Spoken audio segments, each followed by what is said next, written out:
In the nursing scholars empire. आज के lecture में हम जानेंगे पीटीएच हार्मोन के बारे में पूरी जानकारी। आप जानते हैं पैराथायरॉयड ग्लैंड के बारे में। पीटीएच को समझने से पहले पैराथायरॉयड ग्लैंड के बारे में जानते हैं। यह पैराथायरॉयड ग्लैंड लोकेटेड होती है थायरॉयड ग्लैंड के पोस्टेरियर सरफेस पे। यह पैराथायरॉयड ग्लैंड स्मॉल होती है, पी साइज्ड होती है, ओवल शेप्ड होती है। यह ओवल शेप्ड ग्लैंड एम्बेडेड होती है on the posterior surface of thyroid gland. Each lobe of thyroid gland consists of two parathyroid gland। Total यह 4 पैराथायरॉयड ग्लैंड होते हैं। अब देखते हैं पैराथायरॉयड ग्लैंड के डायमेंशंस के बारे में। पैराथायरॉयड ग्लैंड का लेंथ, विड्थ और थिकनेस होती है 6 mm, 4 mm और 2 mm। पैराथायरॉयड ग्लैंड की लेंथ होती है 6 mm, विड्थ होती है 4 mm और थिकनेस होती है 2 mm। इसका वेट के बारे में जानकारी हम जानेंगे। पैराथायरॉयड ग्लैंड का वेट होता है 5 to 10 mg ओनली, और चारों पैराथायरॉयड ग्लैंड का वेट मिलाकर होता है 40 mg। पैराथायरॉयड ग्लैंड में 2 सेल्स पाई जाती है। दोनों सेल में से पहली जो सेल होती है वह मेन होती है, वह चीफ सेल होती है। इस चीफ सेल को प्रिंसिपल सेल भी कहा जाता है। और दूसरी सेल होती है ऑक्सीफिल सेल। यह चीफ सेल या प्रिंसिपल सेल यह एक्टिव होती है। यह सिक्रेट करती है, सिंथेसाइज करती है पीटीएच हार्मोन का। और यह चीफ सेल या प्रिंसिपल सेल यह मेन फंक्शनल यूनिट होती है पैराथायरॉयड ग्लैंड की। दूसरी होती है ऑक्सीफिल सेल। ऑक्सीफिल सेल यह इनएक्टिव होती है, इसका फंक्शन अननोन है। अब जानते हैं पीटीएच और कैल्सिटोनिन के डिफरेंस के बारे में। पीटीएच क्या करता है, ब्लड कैल्शियम लेवल को बढ़ाता है, उसके साथ साथ ब्लड फॉस्फेट को लेवल को कम करता है।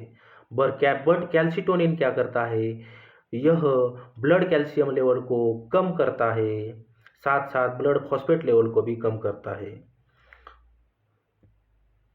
जब हमारे बॉडी में ब्लड में कैल्शियम की कमी होती है यानी हाइपोकैल्सीमिया होता है, सो यह हाइपोकैल्सीमिया वाला ब्लड भागते भागते जाता है पैराथायरॉयड ग्लैंड के पास। पैराथायरॉयड ग्लैंड के चीफ सेल या प्रिंसिपल सेल के पास यह लो कैल्शियम वाला ब्लड जाता है। यह लो कैल्शियम वाला ब्लड स्टिमुलेट करता है प्रिंसिपल सेल को या चीफ सेल को, और यह प्रिंसिपल सेल या चीफ सेल स्टिमुलेट होने के बाद रिलीज करती है पीटीएच हार्मोन को। यह पीटीएच हार्मोन वेनस ब्लड में रिलीज होता है। वेनस ब्लड में आने के बाद यह वेना कावा में जाता है, वेना कावा से हार्ट में जाता है, हार्ट से लंग में जाता है और लंग से आरोटा में जाता है, और आरोटा से यह पीटीएच हार्मोन जाता है अपने टारगेट ऑर्गन्स तक, जैसे कि बोन, किडनी और इंटेस्टाइन। यह पीटीएच हार्मोन की फर्स्ट एक्शन साइट होती है बोन। पीटीएच हार्मोन का बोन पे डायरेक्ट एक्शन होता है। अब मैं आपको 3 चीजें बताऊंगा।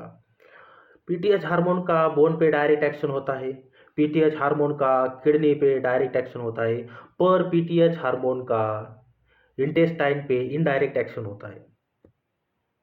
यह पीटीएच हार्मोन बोन पे कैसे एक्शन करता है, यह पीटीएच हार्मोन ऑस्टियोक्लास्ट के एक्टिविटी को स्टिमुलेट करता है।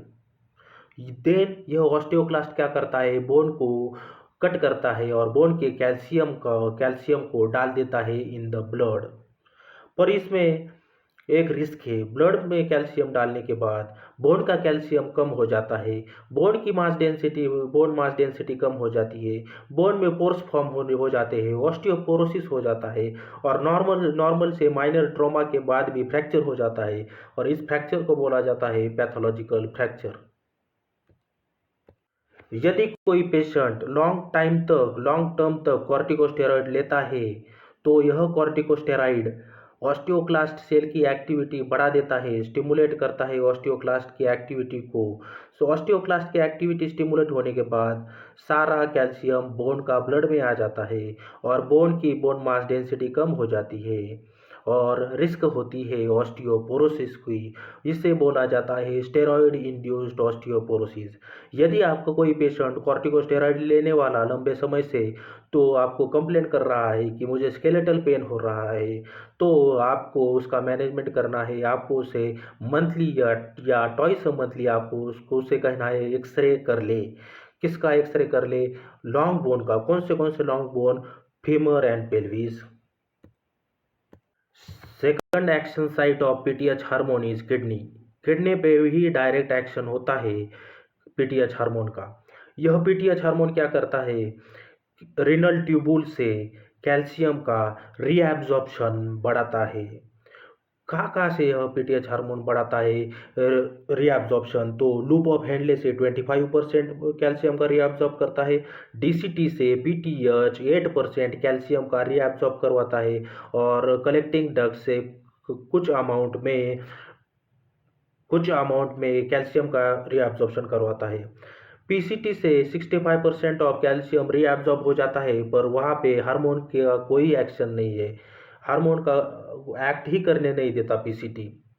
इसके वजह से ब्लड में कैल्शियम आने के बाद, रीएब्जॉर्प्शन होने के बाद, रीनल ट्यूबुल से किडनी के यूरिन में ब्लड कैल्शियम लेवल कम चला जाता, किडनी में यूरिन में कैल्शियम लेवल कम चला जाता है। So the risk of renal कैल्कुलाई भी कम हो जाती है। यह पीटीएच हार्मोन रीनल ट्यूब्यूल से रीएब्जॉर्प्शन बढ़ाता है ऑफ कैल्शियम। कहाँ से? लूप ऑफ हैंडले से, डीसीटी से और कलेक्टिंग डक्ट से। जब यह रीएब्जॉर्प्शन होता है तो रीनल ट्यूबुल्स में का कैल्शियम ब्लड में आ जाता है और ब्लड का कैल्शियम लेवल बढ़ जाता है। सो रीनल ट्यूबुल्स का कैल्शियम लेवल कम हो जाता है तो यूरिन में भी कैल्शियम कम जाता है।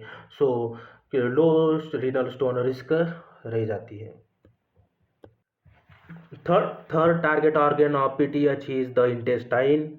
इंटेस्टाइन पे पीटीएच का डायरेक्ट एक्शन नहीं होता, इंटेस्टाइन पे पीटीएच का इनडायरेक्ट एक्शन होता है। यह पीटीएच डायरेक्टली कैल्शियम को रीएब्जॉर्ब नहीं करता इंटेस्टाइन से। यह पीटीएच हार्मोन विटामिन डी को एक्टिवेट करता है। फिर यह vitamin D activated form calcium को बाइंड करता है और फिर ब्लड में एब्जॉर्प्शन होता है कैल्शियम का। अब हम जानेंगे कैसे पीटीएच हार्मोन इंटेस्टाइन पे इनडायरेक्ट एक्शन करता है। विटामिन डी के दो टाइप्स होते हैं, विटामिन D2 और विटामिन D3। विटामिन D2 यह डाइट से लिया जाता है। विटामिन D2 यह इसका हाईएस्ट रिचेस्ट सोर्स होता है cod, fish, liver oil, eggs, milk. और विटामिन D3 यह सन से लिया जाता है। स्किन की 3 लेयर होती है, एपिडर्मिस, डर्मिस और थर्ड होती है सबक्यूटेनियस टिश्यू। सो एपिडर्मिस में भी 5 लेयर होती है। एपिडर्मिस की 5 लेयर याद करने की एक ट्रिक है, come let's go sunburn. C for stratum corneum, L for stratum lucidum, G for stratum granulosum, S for stratum spongiosum और B for stratum basale layer और जर्मिनेटिव लेयर। स्ट्रैटम स्पॉन्जियोसम और stratum basale layer के बीच में एक cholesterol present रहता है। उस कोलेस्ट्रॉल का नाम होता है 7-डिहाइड्रो कोलेस्टेरॉल। अभी हमने जाना कि स्ट्रैटम स्पॉन्जियोसम लेयर में और स्ट्रैटम बेसल लेयर के बीच में प्रेजेंट होता है एक कोलेस्ट्रॉल 7-डिहाइड्रो कोलेस्ट्रॉल। सुबह के टाइम में 8 AM से 10 AM के बीच में हम जब सन में जाते हैं तो सन रेज या यूवी रेज हमारे स्किन पर आ जाते हैं और स्किन में एपिडर्मिस में आने के बाद एपिडर्मिस में प्रेजेंट कोलेस्ट्रॉल 7-डिहाइड्रो कोलेस्ट्रॉल को यह यूवी रेज कन्वर्ट करती है कोलेकैल्सिफेरॉल में, यानी विटामिन D3 में। यह कोलेकैल्सिफेरॉल फिर भागते भागते लिवर के पास जाता है। लिवर में प्रेजेंट होती है हेपेटोसाइट सेल और लिवर की हेपेटोसाइट सेल एक एंजाइम रिलीज करती है 25 हाइड्रोक्सिलेज एंजाइम। लिवर यह एंजाइम सिक्रेट करता है। यह एंजाइम 25 हाइड्रोक्सिलेज एंजाइम कोलेकैल्सिफेरॉल को कन्वर्ट करता है 25 हाइड्रोक्सी कोलेकैल्सिफेरॉल और कैल्सिडायोल। यह कैल्सिडायोल फिर जाता है किडनी के पास। किडनी के पास के जाने के बाद किडनी के नेफ्रॉन की पीसीटी की सेल रिलीज करती है एक एंजाइम। उस एंजाइम का नाम है 1-अल्फा हाइड्रोक्सिलेज एंजाइम और कन्वर्ट करती है कैल्सिडायोल को इनटू 1,25 डिहाइड्रोक्सी कोलेकैल्सिफेरॉल इसको ही कैल्सिट्रायोल बोला जाता है और यह एक्टिवेटेड फॉर्म होता है विटामिन डी का। So thank you so much दोस्तों।